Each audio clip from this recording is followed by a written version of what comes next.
दो बहुएं और चालाक बुआ सास। दीपा और अनीता दोनों ही देवरानी और जेठानी थी। दीपा नौकरी करती थी और अनीता घर संभालती थी। उनका परिवार बहुत बड़ा था। सास ससुर और उन दोनों के बच्चे, कुल मिलाकर घर में 10 लोग थे। और आज कई सालों बाद उनकी बुआ सास अपने भाई के पास रहने आई थी। सुबह उठते ही बुआ जी ने देखा अनीता ने सबका नाश्ता बना दिया, जिस नाश्ते को दीपा ने सबको परोस भी दिया। इसके बाद दीपा ने खुद का अपना टिफ़िन पैक किया और जॉब पर चली गई। अनीता ने फिर दोपहर का खाना बनाया और थोड़ी देर बैठ गई अपनी सास और बुआ सास के पास। बुआ सास से रहा नहीं गया और अनीता से बोली कि छोटी बहू, तेरी जेठानी दीपा तुझ पर बड़ा हुक्म चलाती है।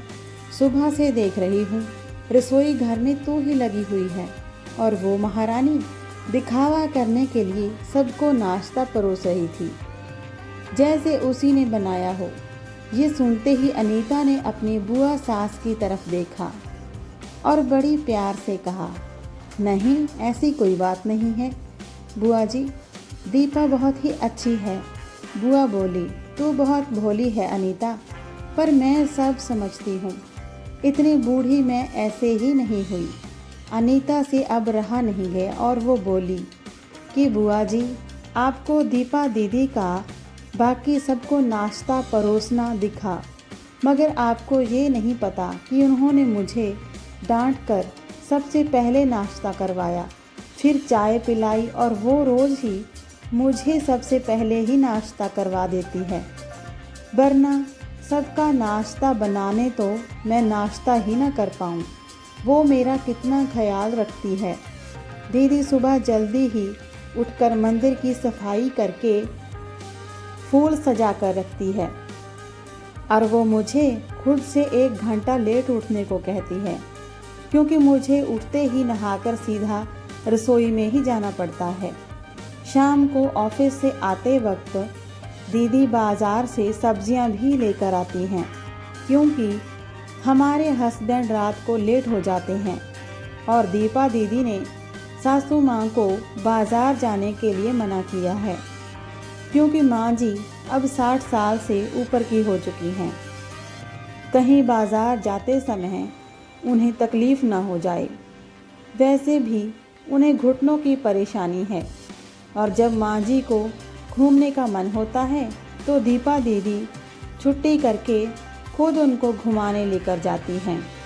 और हाँ बुआ जी, दीपा दीदी रोज़ शाम को आकर खाना बनाने में मेरी खूब मदद करती हैं, चाहे वो कितनी भी थकी हुई हो।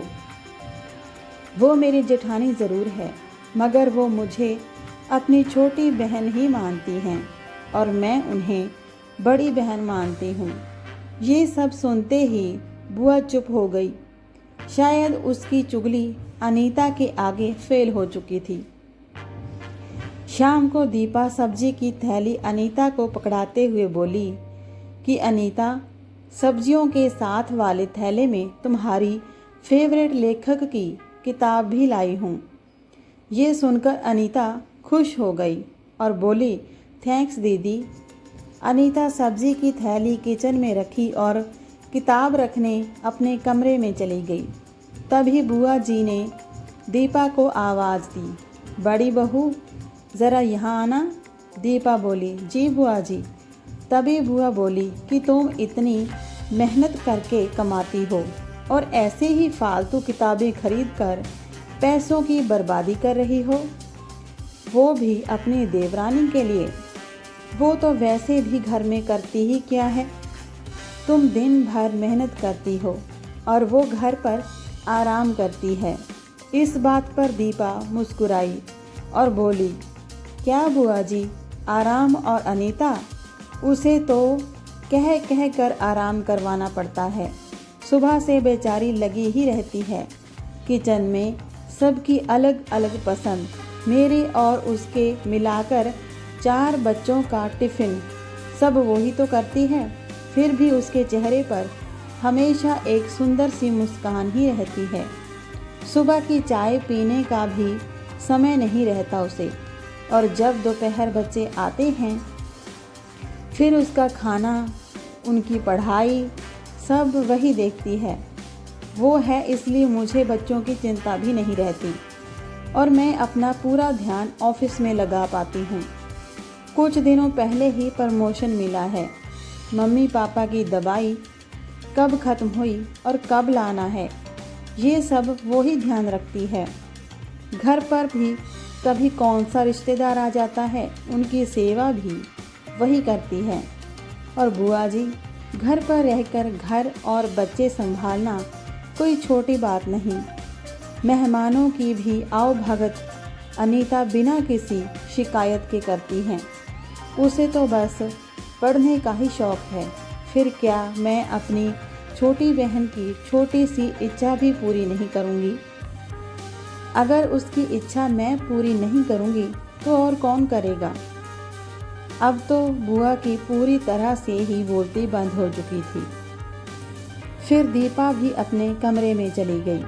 ये सारी बातें दीपा की सास पीछे खड़ी हुई सुन रही थी। वो बुआ के पास आकर बोली कि जीजी, ये दोनों देवरानी जेठानी ज़रूर हैं, मगर इनका प्रेम दो सगी बहनों से भी ज़्यादा बढ़कर है। ये दोनों ही एक दूसरे का अधूरापन पूरा करती हैं। मेरे घर की मजबूत नींव है ये दोनों। पहले मैं भी एक बुरी सास थी और हमेशा ही मैं इनको लड़ाने की ही सोचती थी, लेकिन इनके प्रेम के आगे मैं भी पिघल गई।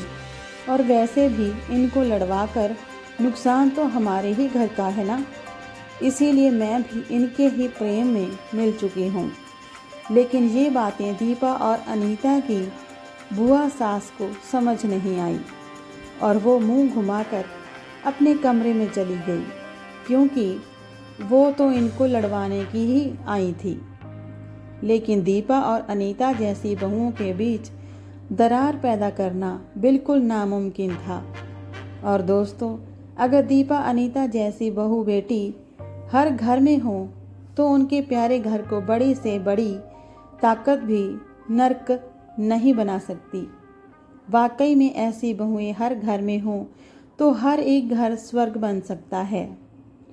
आज की कहानी अच्छी लगी हो तो वीडियो को लाइक और शेयर ज़रूर करें। चैनल को सब्सक्राइब करना ना भूलें। मिलते हैं नई कहानी में। धन्यवाद।